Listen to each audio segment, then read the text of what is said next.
tidak ada aturan, ya, yang namanya sesuatu kalau nggak ada aturan kan akan berjalan seenaknya. Dan kalau itu berjalan seenaknya bisa terjadi hal-hal yang tidak diinginkan. Nah, teman-teman, sebagai calon sarjana psikologi yang belajar ilmu psikologi, teman-teman harus tahu 3 asas ini dulu. Yang pertama, ini aslinya kok nggak kerasa ya? Emang kalian matematika? Oke. Pertama adalah asas konfidensialitas atau kerahasiaan. Ya, kerahasiaan ini mulai dari misalnya kalian belajar tentang alat tes psikologi, itu kalian harus dirahasiakan. Walaupun sebenarnya sudah banyak yang tersebar, kalau teman-teman tahu beberapa tes itu sudah ada yang tersebar, tapi paling tidak itu tersebarnya bukan dari kalian, gitu, bukan dari kita. Termasuk nanti kalian juga misalnya bekerja pada akhirnya mengambil profesi, terus pengen jadi psikolog ataupun sebagainya, teman-teman tuh harus menjaga kerahasiaan klien masing-masing. Misalnya dan ini belajar teman kalian dan curhat, ya udah dikip untuk diri sendiri. Kalau mau diceritakan ke orang lain, jangan ceritakan siapa orangnya, hanya kasusnya saja untuk sebagai pembelajaran. Selamat datang, silakan duduk. Siapa namanya? Saya absen dulu. Apa sih ya? AC bukan lampu. AC-nya. Siapa namamu sih? Tak absen dulu. Siapa namanya? Arif. Arif Prasetyo. Arif Alisan ada. Aditya Nur Hidayat adanya. Arif Alisan. Oh. Siapa namamu? Bohong, Bu. Siapa? Katanya izin. Tidak ada ya? Sini ke sini. Oke. Kayaknya enak dimatiin ya biar terang gitu. Gak apa sih? Maaf ya. Ya lanjut. Mandi. Yang kedua adalah asas privasi, di mana hak lain untuk membuat keputusan sebagai dirinya sendiri tentang pikiran, perasaan, atau data dirinya dapat diberikan kepada orang lain atau tidak. Jadi misalnya teman-teman besok ada yang praktek gitu ya, praktikum terus pakai alat tes gitu ya, datanya itu tidak boleh disebarkan kepada orang lain kecuali izin dari yang bersangkutan. Nah, kecuali untuk keperluan praktikum ya mau kan disampaikan. Itu pun tidak boleh disebarkan ke orang lain karena itu adalah privasi, kecuali dirinya yang mengizinkan. Terus kalian juga tidak boleh memaksa orang lain untuk menyampaikan data-data mereka. Ya, kita tuh nggak boleh maksa, ayo dong cerita dong, kamu punya masalah apa? Itu sebenarnya nggak boleh. Tapi kalau kita menawarkan diri gitu ya, sebagai orang, kalau kamu mau cerita, monggo silahkan. Tapi bukan, ayo dong cerita, kamu kan kayaknya kalau lagi stres nih, cerita aja daripada kamu stres, tuh sebenarnya nggak boleh. Ya, tapi kalau kamu menawarkan diri, kalau kamu memang lagi stres, kamu mau cerita, silahkan gitu. Terus yang ketiga adalah hak asas istimewa, privilege. Jadi bahasanya anak sekarang kan sukanya privilege gitu. Hak lain untuk mengatakan atau tidak mengatakan sesuatu tentang dirinya kepada orang lain yang mempunyai kepentingan tertentu. Ya, sama hampir mirip dengan hak privasi. Jadi dia bebas mau ngomong mau enggak, itu adalah hak dari orang lain, dari klien. Kenapa? Itu hubungannya dengan kerahasiaan, karena setiap orang kan tidak semuanya mau mengungkapkan dirinya. Sampai sini ada yang mau ditanya dulu? Oke, gitu ya. Nah, kalau teman-teman mungkin sudah belajar psikologi umum, ya, sudah masuk psikologi umum. Apa kalau kata dosen psikologi umum? Psikologi itu apa? Ilmu yang mempelajari psikologi itu apa? Menurut harfiah adalah ilmu mental. Menurut harfiah adalah ilmu mental. Oke, terus ilmu tentang perilaku karakteristik manusia. Oke, ada lagi yang ngasih Mempelajari jiwa. ilmu yang mempelajari jiwa. Oke, benar semua ya teman-teman. Jadi psikologi itu adalah ilmu yang berfokus pada perilaku dan proses mental yang melatar belakangi serta menerapkan dalam kehidupan manusia. Jadi psikologi itu lebih tepatnya adalah bagaimana proses mental kita, ilmu yang mempelajari tentang proses mental kita yang pada akhirnya itu dimanifestasikan dalam bentuk perilaku. Gitu. Jadi tidak hanya perilaku yang nampak saja, tapi juga proses mental. Jadi ada di dalam sini itu juga dipelajari. Kalau misalnya ada orang yang bilang ilmu yang mempelajari tentang perilaku, belum perilaku itu adalah yang nampak, tapi bisa jadi yang ada di dalam kepala itu berbeda dengan perilaku yang dia lakukan. Nah, ahli dalam ilmu psikologi itu dibagi jadi dua kelompok. Ada yang profesi atau yang berkaitan dengan praktek psikologi, dan ilmu psikologi termasuk dalam hal ini ilmu murni dan harapan.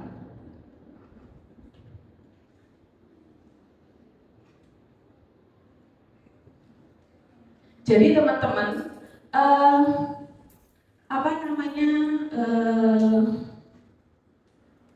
menjadi ilmuwan psikologi itu ada dua jalur, ya, ada dua kelompok besar.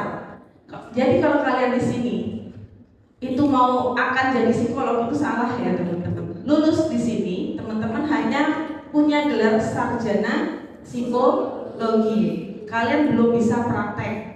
Kalian belum bisa namanya melakukan memberikan diagnosa. Kalian bisa seperti itu. Tapi kalian sudah dianggap sebagai ilmuwan psikologi yang berhak untuk melakukan penelitian, memberikan layanan, jasa psikologi, misalnya memberikan saran ilmu psikologi itu boleh. Tapi kalau memberikan praktek seperti yang saya sebutkan tadi itu belum boleh, karena kalian statusnya masih ilmuwan psikologi dan sarjana psikologi. Nah, kalau di peraturan lama itu lulusan S1 kalau mau jadi psikolog itu harus ambil S2 yang disebut dengan Magister Psikologi Profesi, peraturan lama.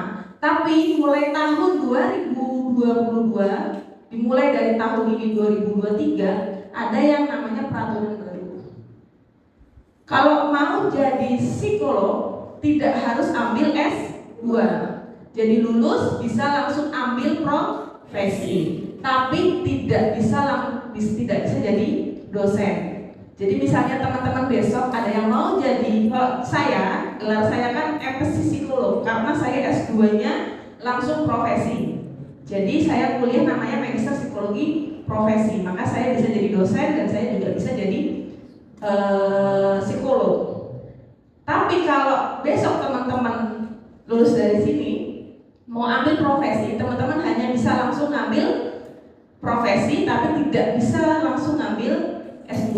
Tapi kalau mau ngambil S2 tanpa profesi itu bisa. Namanya Magister Psikologi Science. Tapi kalian tidak punya hak untuk kerja praktek. Tapi kalian bisa lanjut untuk menjadi dosen. Teman-teman bisa mau aktif di ilmu psikologi itu bisa. Ini ya, sarjana S1 psikologi. Tapi syarat untuk menjadi psikolog itu dari S1-nya psikologi, tidak bisa dari S1 lain. Tapi kalau mengambil S2 Magister Science boleh dari luar S1. Oke, sampai sini ada teman-teman yang di luar ekspektasi gak? Oh, saya kira lulus bisa langsung jadi psikolog. Ada yang berpikir seperti itu? Enggak. Atau mikirnya psikolog dan psikiater itu sama? Ada yang pernah mikir sama? Apa bedanya psikiater dengan psikolog? Psikis. Kalau psikolog dari sarjana S1 psikologi, psikologi. Bedanya di situ. Gitu ya teman-teman. Nanti kalau saya itu sudah dibidangkan, tapi walaupun tidak secara jelas di ijazahnya, saya bidangnya adalah minatnya di pendidikan. Kalian tahu apa minat bidang psikologi itu apa saja? 3, pendidikan, Profesi. bio, Nah, dan klinis. klinis. Sebenarnya 5 teman-teman. Satu lagi adalah perkembangan, satu lagi sosial. Tapi minat bidang ini tidak ada profesinya. Jadi ini hanya bidang kayak apa ya, bidang minat aja.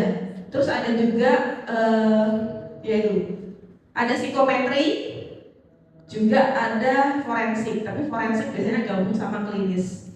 Jadi minat bidang psikologi itu cukup banyak. Cuma kalau di Unisa kita fokusnya di 3, bio, klinis, dan pendidikan, karena itu yang ada profesinya. Tapi di peraturan baru, teman-teman ngambil profesi itu namanya nanti psikolog umum.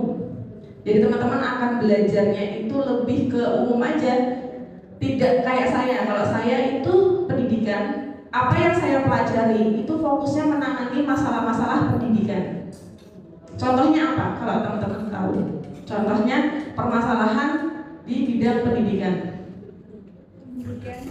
Perkembangan belajar. Apa? Perkembangan cara belajar. Cara belajar, pembulian itu bisa, tapi settingnya pendidikan di sekolah. Terus bimbingan konseling, oke. Apa lagi? Kalau klinis biasanya bidang belajarnya bidang apa?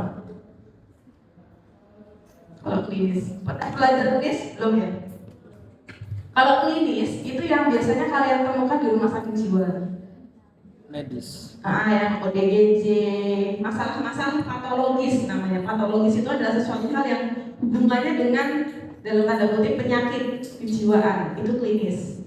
Tapi kalau yang bio itu permasalahan di setting industri organisasi. Contohnya rekrutmen, seleksi, analisis jabatan, penempatan kerja, work life balance, itu bio. Tapi kalau pendidikan tadi misalnya kalian pernah tes psikologi waktu SMA penjurusan, itu yang ngurusin psikolog pendidikan, bukan psikolog klinis maupun bio. Mereka kadang nggak paham apa yang harus diberikan kepada orang. Jadi seperti itu. Ada sampai sini ada yang mau ditanyain dulu? Jadi cukup paham ya alurnya, bedanya. Kalau dulu itu bisa MPsy psikolog gitu ya, S2 langsung dapat 2 gelar. Tapi kalau sekarang satu-satu profesi dulu, baru nanti kalian kalau mau ngambil S2, S2. Atau memang nggak mau ngambil profesi, ya pengennya tuh menjadi akademisi, ya langsung ngambil S2 tanpa profesi. Jadi seperti itu. Ilmu lain boleh ambil psikologi, boleh, tapi hanya sampai S2, tidak boleh ambil profesi. Oke, tadi saya sudah bilang ada psikolog, ada ilmuwan psikologi. Kalau dari apa yang saya sampaikan tadi, teman-teman paham bedanya psikolog dengan ilmuwan psikologi nggak? Kalau dari apa yang saya sampaikan tadi, menangkap tidak? Bedanya gimana?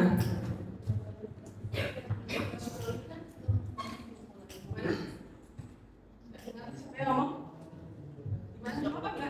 Di sini terbuka aja kalau mau cerita ya, tidak mau mengungkapkan pendapat. Kalau ilmu psikologi, gimana? Oke, ilmuwan psikologi itu lebih ke penelitian, gitu ya. Oke, ada lagi? Kalau psikolog, praktek, terus memberikan diagnosa, terus yang belakang, kira mau sekarang ada alat tesnya, oke. Kalau ilmuwan psikologi itu siapapun yang dia adalah lulusan perguruan tinggi negeri, mau pakai kurikulum lama maupun baru,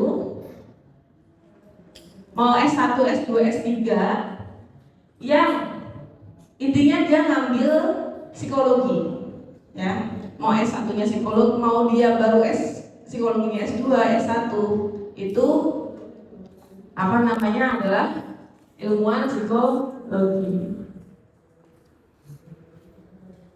Nah ini kalau psikolog adalah sarjana psikologi. Ingat, sarjana psikologi yang menyelesaikan program magister psikologi atau mengambil pelatihan psikodiagnostik ataupun ini menyelesaikan program profesi psikologi. Wewenangnya berbeda. Ini wewenang perbedaannya. Satu, kalau ilmuwan psikologi itu berhak memberikan jasa psikologi, tapi tidak berhak memberikan praktek psikologi.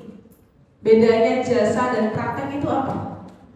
Kalau teman-teman mencoba mencermati, kalau psikolog boleh memberikan praktek psikologi. Tadi teman kalian sudah ada yang menyampaikan kalau psikolog boleh mendiagnosa. Iya, itu adalah salah satu bentuk dari praktek psikologi. Kalau ilmuwan psikologi itu mendiagnosa boleh, tapi tidak boleh disampaikan. Jadi hanya hipotesis aja. Ngerti gak maksudnya? Jadi cuma kayaknya dia bermasalah deh. Tapi dia tidak berhak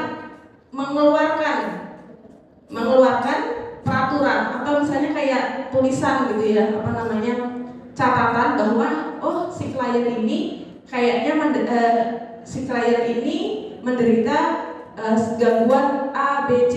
Itu ilmuwan psikologi tidak boleh. Karena itu melanggar peraturan kode etik.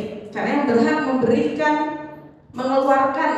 mengeluarkan tulisan bahwa si A itu mengalami gangguan tertentu itu adalah psikolog. Tapi kalau dia berpikir, orang ini kayaknya punya gangguan A, B, C, D, itu nggak apa-apa. Nah, tapi dia lakukan dalam bentuk penelitian, misalnya melakukan penelitian dia, kayaknya ini mengalami gangguan A deh. Gimana ya cara menanganinya? Dia lakukan dalam bentuk penelitian, itu boleh. Tapi tidak dalam bentuk tulisan yang mendeklarasikan bahwa seseorang itu mengalami gangguan tertentu. Satu. Kedua, tadi ada yang menyebutkan alat tes, ya. Ilmuwan psikologi itu boleh memberikan alat tes, tapi atas dasar rekomendasi dari psikolog. Jadi yang menentukan alat tes apa yang digunakan itu psikolog. Tapi ilmuwan psikologi boleh memberikan sebuah alat tes tapi atas rekomendasi psikolog gitu. Kecuali jadi alat tes itu punya grade ya. Nanti nggak tahu di pertemuan keberapa. Alat tes psikologi itu punya grade. Ada alat tes psikologi yang boleh digunakan dengan non psikologi. Ada alat tes yang harus digunakan oleh S1 psikologi, dan ada alat tes yang hanya boleh digunakan oleh orang yang memiliki sertifikasi. Jadi tidak ada beberapa klasifikasi alat tes yang sebenarnya tidak kita belajar, tapi itu tidak boleh kita berikan ke orang lain secara begitu saja. Paham ya maksud saya? Gitu. Praktek jasa psikologi, ngasih training itu juga boleh untuk ilmuwan psikologi. Ilmuwan psikologi itu boleh ngasih training, ngasih webinar, ngasih seminar, itu boleh ilmuwan psikologi. Tapi kalau memberikan tadi layanan psikologi kayak konseling, CBT dan sebagainya, intervensi yang lain itu boleh, tapi atas dasar rekomendasi dari psikolognya gitu. Intinya psikolog ini adalah yang berhak untuk merancang dan menentukan ini sebaiknya diberikan apa gitu. Kayak dokter lah gitu kan. Perawat nggak bisa seenaknya aja mendiagnosa seseorang, tapi kan dia boleh berpikir, ini jangan-jangan gini deh, dia belilah rekomendasi ke dokter kayaknya si A ini sakit ini deh. Baru dokter mengecek, oh iya benar, keluarlah diagnosa bahwa seseorang itu memiliki penyakit tertentu. Sama, pasien ini harus di MRI, pasien ini harus di ronsen. Itu yang melakukan siapa? Dokter. Tapi yang melakukan siapa? Perawat. Anak TLM misalnya, radiografi gitu. Tapi itu atas dasar rekomendasi dari dokter. Nah, alurnya sama kayak gitu kalau psikolog. Kalau ilmu psikologi, anggaplah itu adalah perawatnya gitu. Ya, jasa itu adalah bidangnya bisa pengajaran, bisa pendidikan, bisa pelatihan, penelitian maupun penyuluhan kepada masyarakat. Jadi ilmu psikologi kalian berhak untuk melakukan ini semua, ya, baik kepada kelompok maupun perorangan. Ilmu psikologi itu boleh jadi dosen, jadi pelatihan, isi training, itu boleh. Tapi kalau praktik psikologi itu adalah dalam rangka memecahkan masalah psikologis. Kuncinya di situ, memecahkan masalah psikologis yang berkaitan dengan 1, diagnosa, 2, prognosis, konseling, dan psikoterapi. Kalau non psikolog, ilmuwan psikologi, diagnosis, prognosis, konseling, dan psikoterapi itu tidak boleh dilakukan kecuali atas dasar rekomendasi dari psikolog. Bisa dipahami ya? Ada yang mau tanya dulu?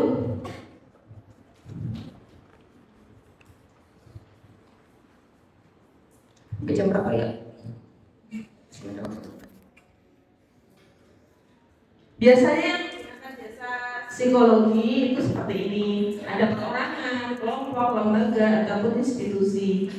Jadi sebenarnya kalau kalian jadi sarjana psikologi ini ya, peluang kerjanya itu luas. Kalian tidak, selama masih ada manusia, kalian itu masih bisa kerja. Bahkan bagi yang tidak bekerja pun, ilmu ini sangat berguna untuk kehidupan kalian sehari-hari dalam memahami orang lain dan mengembangkan kemampuan interpersonal.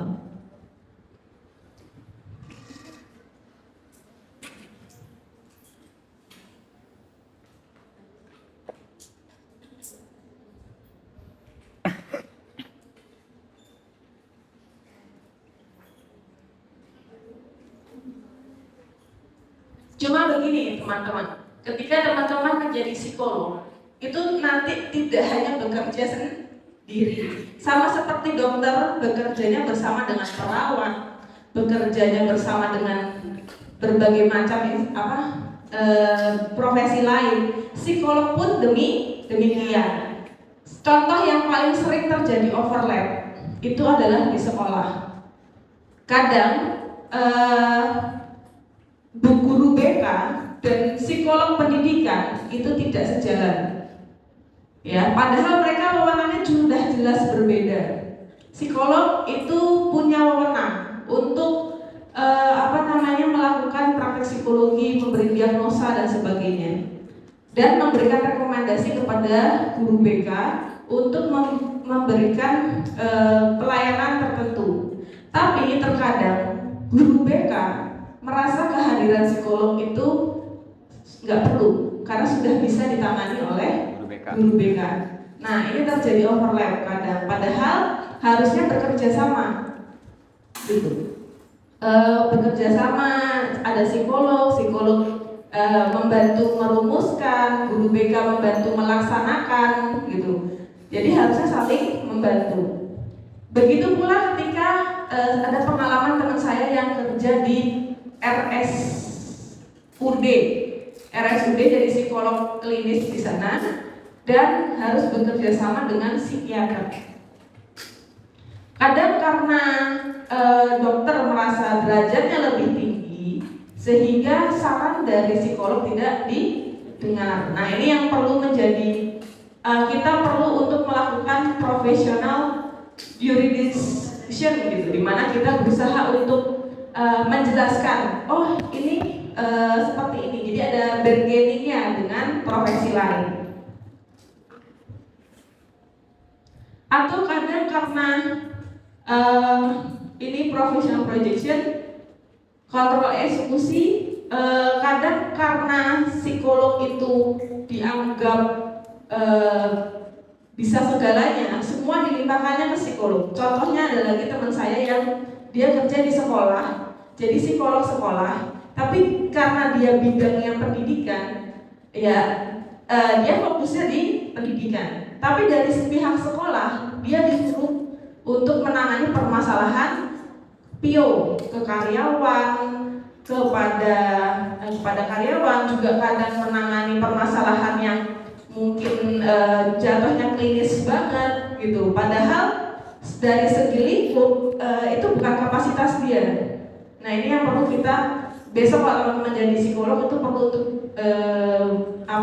menegaskan kembali batasan kalian.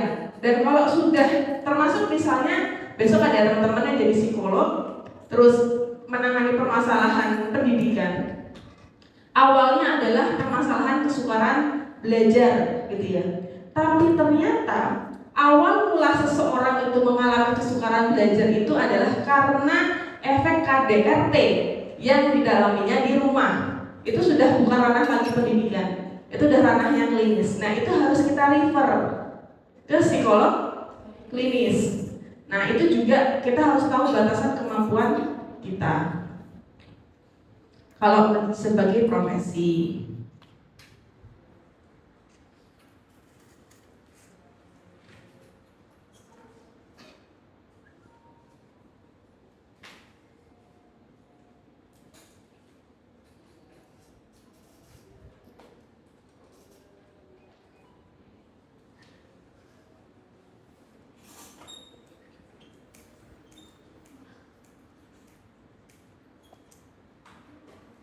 Nah, gimana caranya supaya kita sebagai baik psikolog dan sebagainya itu bisa mengembangkan keprofesionalitasan kita? Ada dua. Satu, kita harus punya yang namanya lisensi dulu.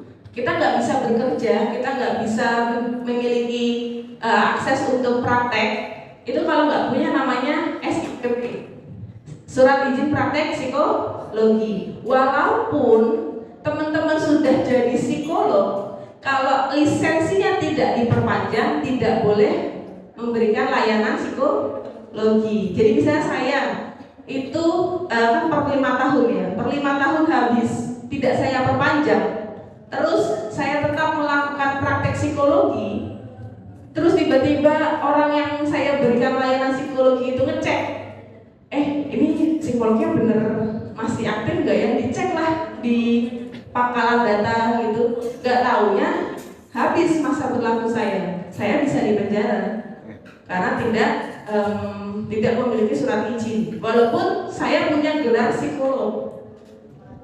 Ya sama lah kayak dokter kan, kalau izinnya dicabut bisa praktek juga kan, gitu. Terus juga harus menambah kompetensi dengan ikut pelatihan dan sebagainya, gitu.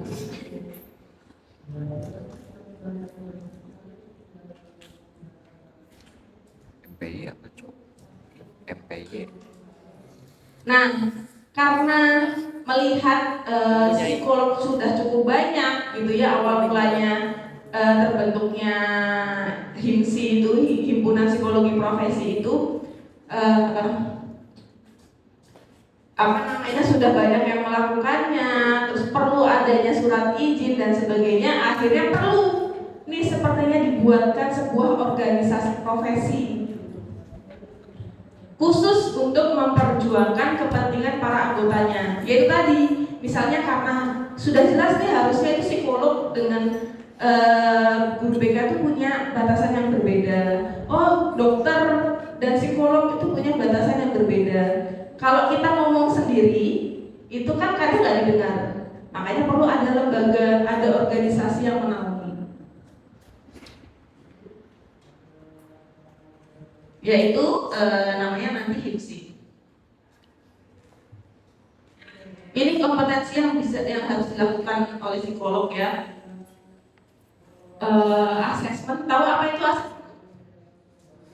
Ada yang pernah mendengar istilah asesmen? Apa itu? Uji coba. Uji coba, terus pelatihan. Oke, terus ada lagi yang punya pendapat lain? Ujian. Ujian. Oke, ada lagi? Oke. Asesmen itu adalah penilaian. Ya, penilaian. Kenapa ini ada di arah pertama sebelum melakukan harus dilakukan? Dan penilaian ini yang dimaksud adalah kita menilai seseorang atau klien sejauh mana permasalahan yang dia hadapi. Jadi contohnya begini, misalnya teman-teman melihat ada orang yang kayaknya ini punya gangguan tertentu deh. Nah, kita perlu melakukan asesmen, menilai sejauh mana gangguan si klien itu, tingkat keparahannya dan sebagainya, supaya pada akhirnya kita bisa mendiagnosa dan melakukan intervensi. Intervensi itu adalah pemberian penanganan psikologis, bisa dengan konseling, bisa dengan psikoterapi. Psikoterapi contohnya apa? Kalau teman-teman tahu ada yang namanya CBT, nggak tahu, kognitif behavioral therapy atau hipnoterapi, mungkin lebih awalan adalah hipnoterapi juga ada. Nah, seperti itu. Nanti itu akan lanjut, ini hanya pengenalan saja. Terus bisa juga melakukan evaluasi. Misalnya teman-teman ada yang menjadi psikolog terus menemukan kasus yang berat. Wah, ini kok berat ya? Kayaknya bisa nih jadi temuan baru. Kasus yang jarang ditemui, misalnya temuan baru, dibuatlah penelitian. Terus konsultasi, pendidikan, manajemen dan supervisi.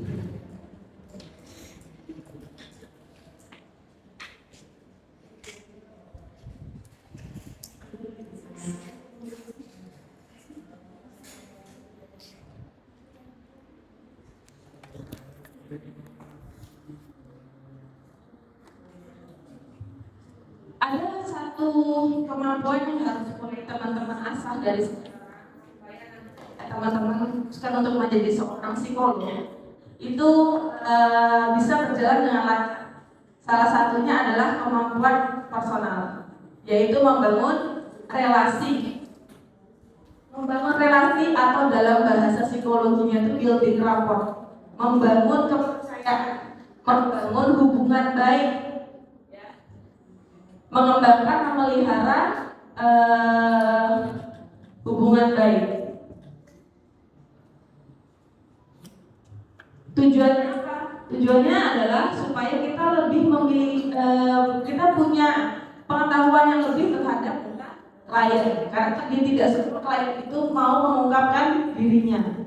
Kalau kita cuma tahu data-data awal aja, misalnya cuma tahu tanggal lahir, alamat di mana, tapi kita nggak mau mengungkapkan dia anak berapa, dia nggak mau mengungkapkan yang lain, itu bisa jadi kita tidak bisa memberikan penanganan yang tepat. Ya, kita juga harus tahu bagaimana konteks lingkungan keluarganya. Kita juga harus tahu lingkungan dia seperti apa, dia asalnya mana. Itu juga akan mempengaruhi bagaimana kita akan menangani seseorang. Ya, ini tadi membangun rapor, hubungan yang hangat dan akrab, dan membuat lawan bicara merasa terlibat dalam relasi.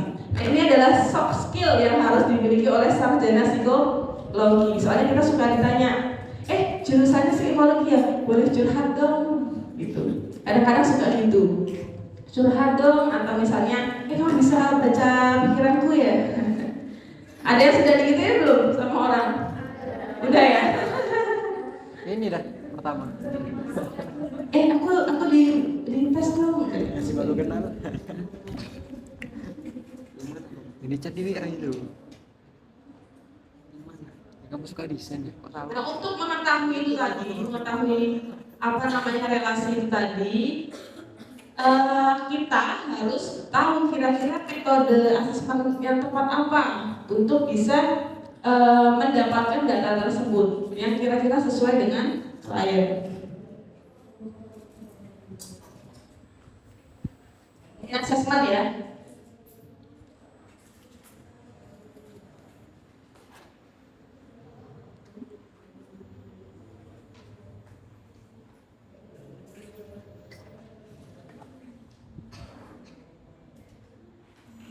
Tujuannya tadi asesmen adalah menyusun deskripsi, pengen tahu karakteristiknya dan juga memprediksi tentang aspek-aspek tertentu yang relevan dengan klien. Kita harus tahu bagaimana sejarah dia, bagaimana caranya untuk melengkapi itu.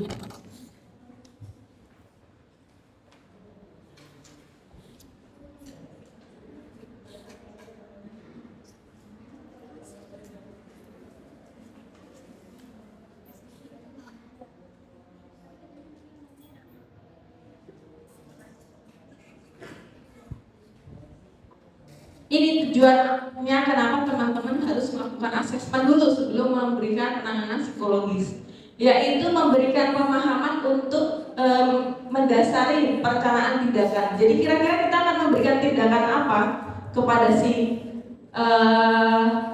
klien, itu kita harus tahu dulu, menilai dulu, mengenali dulu si kliennya. Dan kadang itu yang kita tangani, walaupun kita menanganinya itu anaknya, kita tuh hubungannya harus baik juga dengan orang tuanya, dengan gurunya. Kita juga harus menggali ke ke mereka, karena anak kan belum punya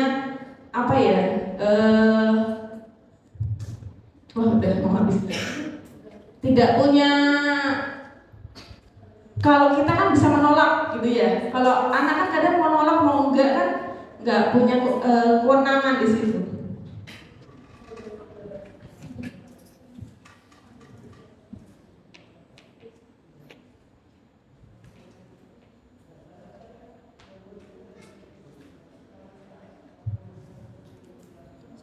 Ini ya, salah satu asesmen skill yang harus dimiliki adalah bagaimana kita bisa memiliki pertanyaan referral. Referral itu adalah pertanyaan yang bisa diberikan kepada. Terus kita juga memiliki metode yang sesuai. Kita juga mengumpulkan dan akhirnya memproses hasil yang sudah kita punya. Kalau sudah, kita juga harus bisa menyampaikan hasilnya kepada si klien, karena bisa jadi kadang saya pernah pengalaman waktu saya praktek psikologi, karena saat itu saya masih baru banget. Saya mau menyampaikan kepada orang tua tentang hasilnya itu bingung, gimana ya caranya supaya bisa diterima oleh si orang tua, karena ternyata anaknya ini mengalami permasalahan gitu ya di sekolah. Jadi saya waktu ngomong ke orang tua tuh kayak, ibu, anak ibu bermasalah. Saat itu ya namanya juga masih psikolog, belum psikolog, malah masih praktek. Ibu, anak ibunya memiliki masalah gitu. Nah, orang tuanya langsung blocking, langsung kayak, oh gitu ya mbak, ya sudah gitu. Tapi habis itu saya hubungi susah, saya hubungi tidak mau gitu. Sampai akhirnya saya dikasih tahu oleh dosen saya gitu ya, kalau mau menyampaikan hasil kepada orang tua, jangan langsung dibilang bermasalah gitu. Tapi harus dimulai dengan mengembangkan kepercayaan diri orang tua dan membagus-baguskan si anak. Contohnya, ibu, saya lihat anak ibu ini punya potensi yang luar biasa, tapi potensi ini belum nampak. Nah, saya mau memberikan saran ibu supaya si anak ibu bisa nampak dan akhirnya berkembang. Nah, harusnya tuh dibagus-bagusin seperti itu. Nah, itu ada soft skill yang harus kita kembangkan. Karena kadang kalau sudah blocking, udah grogi ketemu orang tua kan. Karena itu pertama kalinya saya ketemu orang tua klien saya waktu itu, saya langsung kayak ngeblank, ngomongnya langsung to the point. Padahal sebaiknya dibunga-bungakan dulu gitu. Kalau anak psikologi itu harusnya pintar membunga-bungakan kata-kata ya. Anak ibu gila. Empati dulu gitu. point harusnya. Pendekatan. Biasanya yang to the point itu kalau dia anak industri organisasi. Biasanya yang to the point tujuh gitu anak bio. Tapi kalau anak klinis, anak pendidikan itu pasti berbunga-bunga dulu kalau ngomong kesana dulu, baru set. Kalau langsung begini pasti langsung ditolak. Karena kamu gila. Nah ini tadi ya teman-teman intervensi. Jadi setelah melakukan asesmen kita sudah tahu, kita sudah menentukan dia mengalami gangguan apa. Ini adalah saatnya untuk memberikan penanganan kepada klien kita. Bisa dengan mempromosikan, memulihkan, meningkatkan fungsi positif gitu ya dan rasa kesejahteraan klien lewat layanan-layanan yang bersifat preventif, developmental dan remedial. Ini contohnya kayak konseling, psikoterapi, dengan membuat pelatihan tertentu, mengevaluasi juga cara mengevaluasi hasil dari klien, kita sampaikan apa yang perlu ditingkatkan berupa intervensi. Selanjutnya ada penelitian, itu tadi ya, menafsirkan, mengumpulkan data untuk memperoleh hasil apa adanya. Mengetahui tentang pengetahuan dasar filsafat ilmu, menguasai tentang ilmu-ilmu yang kalian pelajari di kuliah itu sangat berpengaruh terhadap kemampuan kalian dalam melakukan penelitian dan evaluasi.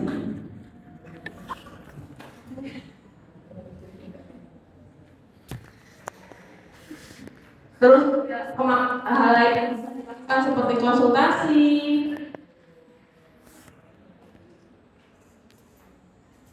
sesuai dengan kebutuhan klien, ya. Menolong klien mengidentifikasi problem dan menemukan solusi lewat proses-proses pemberian pengaruh ya, sifat fasilitatif. Terus juga pendidikan, menumbuhkan aneka pengetahuan, keterampilan, dan sikap tertentu di dalam diri individu.